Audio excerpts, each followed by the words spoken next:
Holy smokes, I've been waiting a super long time to do this video. I'm super excited. I cannot wait to start talking to you about the Cosmere magic system, matchup, fighting, competition, combat, battle, warrior, efficiency, best assassin, killer type deal, right? We're going to find the #1 master race, that sounds horrible, inside the Cosmere, okay? So what we're going to do is we're going to compare an Allomancer, Feurchemist, and then we're going to also compare a Surgebinder, right? Break them down. Let's just kind of go on a surface level, right? These ones are ingesting metals, they're getting some type of powers, and there's actually a huge power set here. There's a massive power set that we're going to go into greater detail about, and we're going to talk about this battle in a very minute and exact and specific type of way. However, you have to have a broad understanding before we get there, okay? Essentially, there's 16 allomantic powers that you can choose from. Some of them are temporal, some of them are physical, some of them are sense-based, some of them are emotion-based. So these people can riot emotions, they can make you upset, they can make you less upset, they can make you, they're very strong, they can see things in the dark, they can hear things coming, they can,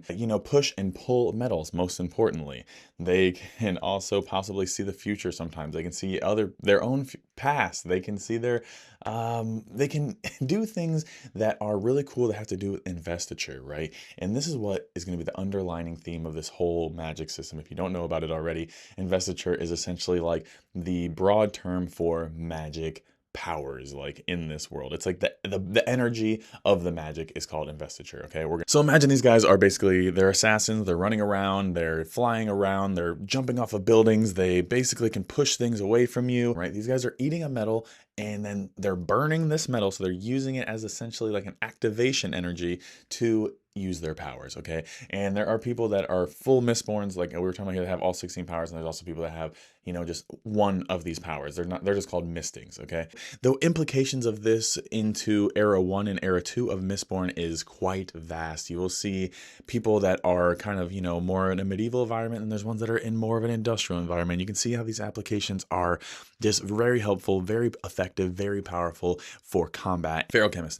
These are people that don't have to absorb anything. They're people that are storing their own abilities for later, right? They're not absorbing any powers, or they're not absorbing any energy, right? They're just using their own essence and storing it inside of pieces of metal and using it at a different time. You can store memories, you can store senses, you can make yourself dumber now to make yourself smarter later. You can get your sight decreased now, so you're basically blind, so that you can see, a mile in, a time in the future. You can make yourself weak now, make yourself strong later, make yourself light now, make yourself heavy later. All sorts of things. Or make yourself heavy now and then make yourself light later. Make yourself healthy now and unhealthy later, right? There are things that, you have to store it first though, but regardless, you can store these attributes, and you can even store abilities such as connection and identity, and these things that have very convoluted applications, especially when you're trying to fight against certain people that may have abilities that are different than your own, but are still based upon the same magic system,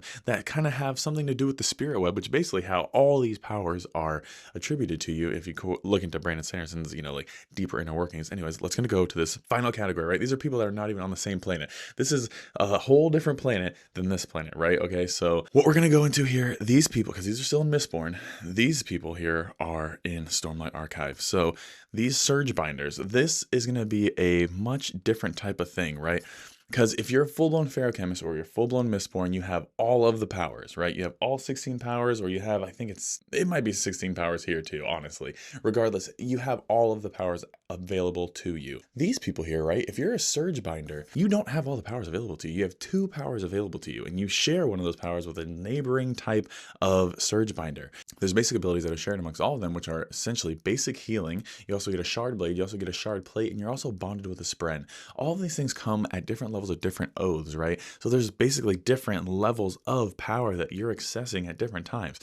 These people kind of have a differing ability set than these other guys, right? This is like you kind of learn how to use your abilities over time and you eventually get better. These ones you have to learn how to use your abilities, but plus you have to make commitments and kind of get to a different level, or XP almost, if you would, before you can access more abilities. So these guys have 2 abilities at one time, but they're kind of OP in the sense that their weapons and their armor are almost impenetrable and unblockable. It becomes a very powerful warrior at the 5th ideal. The Surgebinder is someone that is really, really powerful because they have such a large power set, in the sense that maybe not they don't have 16 abilities, But the three that they have that are like guaranteed, the healing, the shard blade, and the shard plate, are so OP, it's almost hard to overcome that kind of thing in a battle context, right?